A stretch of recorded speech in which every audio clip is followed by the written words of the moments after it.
Use of diction. There's a clear connection between tone and diction based on their link to the writing situation and to the overall sense of the word.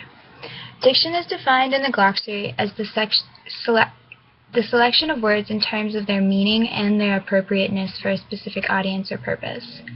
Diction is composed of two aspects, the denotation, which is the definition of the word, along with connotation, which is the perceived overtone or the feeling which is evoked by the word. An example of this use for connotation would be using economical rather than cheap when describing something, because economical allows for a positive sense, whereas cheap gives a negative connotation. It's easy to notice an inappropriate word as a reader because it often commands attention through its negative or uncomfortable usage. The consequence of using a wrong word is the loss of personal voice to the writing. Good practice for determining if the word is ideal for this passage is if it doesn't sound like something you'd say, then don't write it. However, there are two exceptions. First one is avoid informal phrases or sentence fragments, and the second one is when writing, we often use modifiers or connectors, which are rarely used during regular everyday speech.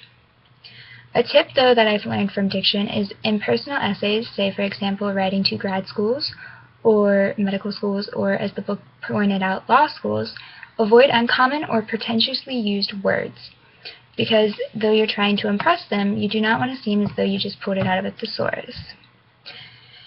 I used exercise 21 on page 126, and you're substituting a single word for each of the phrasal verbs which were listed in the previous paragraph. Some of the examples for this would be look down on, or to spurn or sneer, and to walk out on would be abandon. The second part of this exercise are idioms which are used in the book and you had to come up with a more formal version of. For the first one, it says, the first one is come up with a more formal version of each, and I put for the answer devise. Number 2, the punctuation convention calls for a comma, and I use the answer requires. Number 3, we can think of it as a part of the contract between writer and reader, and for my answer I put consider.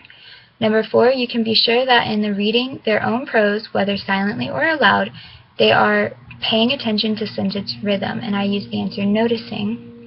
Number 5, the pronoun stands in for the entire noun phrase, and I use the answer replaces. And then number 6, we call on do when we need an auxiliary, and I use the answer appointed.